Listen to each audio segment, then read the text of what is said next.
یہ سورہ حجرات میں اللہ تبارک و تعالی نے خاص طور پر اس بات کو بہت ہی ناپسند قرار دیا ہے کہ مسلمانوں کے درمیان آپس میں جھگڑے ہوں یا مسلمان ایک دوسرے سے بغض رکھیں یا ان کے درمیان تلخی پیدا ہو. تو تلخی پیدا ہونے کے جو اسباب ہوتے ہیں ان کو خاص طور پر اللہ جل جلالہ نے اس سورت کے اندر بیان فرمایا، جن میں سے پہلے تو ایک اصول بیان کیا جس کا میں پہلے عرض کر چکا ہوں کہ سارے مومن آپس میں بھائی ہیں، ان کو ایک دوسرے کے ساتھ بھائیوں جیسا ہی برتاؤ کرنا چاہیے. اور اگر کوئی تنازع پیدا ہو جائے تو امت کے ہر فرد کا یہ فریضہ ہے کہ حتی الامکان اس تنازع کو دور کر کے آپس میں صلح کرانے کی کوشش. اور پھر تنازعات کے جو اسباب ہیں ان میں پہلا ذکر یہ فرمایا تھا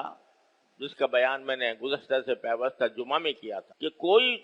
شخص کسی دوسرے کا مذاق نہ اڑائے. لا يسخر قوم من قوم عسى ان يكونوا خيرا منهم، کوئی بھی کسی دوسرے کا مذاق نہ اڑائے اور یہ دل میں رکھے کہ ہو سکتا ہے میں جس کا مذاق اڑا رہا ہوں وہ مجھ سے بہتر ہو اللہ کے نزد. عورتیں بھی دوسری عورتوں کا مذاق نہ اڑائیں اور یہ سوچیں کہ ہو سکتا ہے جس عورت کا میں مذاق اڑا رہی ہوں وہ مجھ سے بہتر ہو اللہ. اس کے بعد وہ آیت ہے جو میں نے ابھی آپ کے سامنے تلاوت کی، فرمایا وَلَا تَلْمِزُوا أَنفُسَكُمْ، اور تم ایک دوسرے کو طعنے مت دیا کرو. لمز کے دو معنی ہوتے ہیں،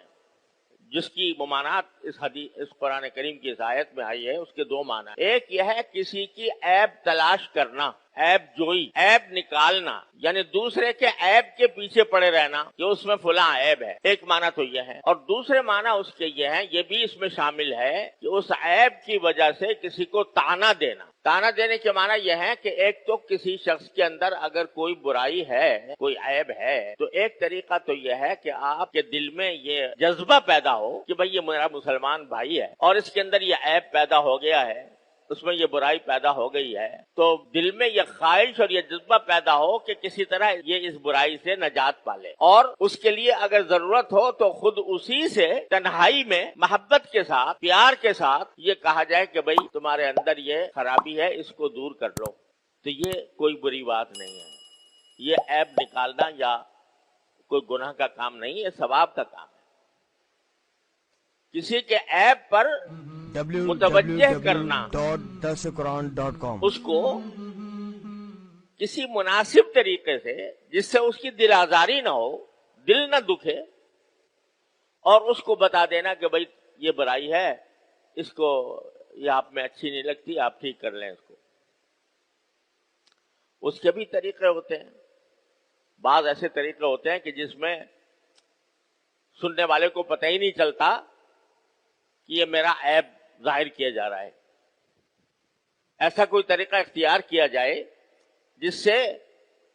اس کو یہ پتہ ہی نہ چلے کہ یہ میرے عیب کو بتا رہا ہے اور پھر اس کی اصلاح بھی ہو جائے. ایسا کوئی طریقہ ہو تو سبحان اللہ، یہ تو سب سے اچھی بات ہے. یا ایسے انداز میں بتانا جس میں طنز ہو. آج کل طنز کو بھی ایک بڑا فن بنا لیا گیا ہے کہ لپیٹ کر کسی کو برا کہا جائے. ایک تو سیدھا سادہ ہوتا ہے نا کہ بھئی دوسرے کو بتا دے کہ تیرے اندر یہ خرابی ہے، اور ایک یہ ہے کہ اس کو لپیٹ کر بتائے. لپیٹ کر کیا مانا کہ جس سے وہ طنز کے ذریعے اس کی برائی اس کے اوپر واضح کی جائے. تو یہ ہے طعنہ دینا، جس کی قرآن نے یہ ممانعت کی وَلَا تَلْمِزُوا أَنفُسَكُمْ، تم ایک دوسرے کو طعنے مت دیا کرو. طعنے دے کر بات کرنا یہ حرام ہے، قرآن کریم کی نص قطعی سے حرام ہے. طعنہ دے کر، اور وہ طعنہ دینے میں بعض اوقات ایسا ہوتا ہے کہ براہ راست تو نہیں اس طرح کہا جاتا، برائی بیان کی جاتی، لیکن وہ بات ایسی کی جاتی ہے جس سے دل جل جاتا ہے طعنہ دینے سے. تو اس کو منع کیا گیا. ویسے بھی عقل مند لوگوں کا قول یہ ہے کہ طنز کمزوروں کا ہتھیار ہے. طنز کمزوروں کا ہتھیار ہے، یعنی جس شخص کے پاس دلیل نہیں ہوتی یا جس شخص کے پاس ہمدردی اور خیرخواہی نہیں ہوتی، وہ خود کمزور ہوتا ہے تو دوسرے پر طنز کر، دوسرے کو طعنہ دے. یہ طعنے دینا یہ اتنا بڑا جرم ہے جس کے بارے میں نص قطعی آ گئی، اور ایک سورت جو ہے سورہ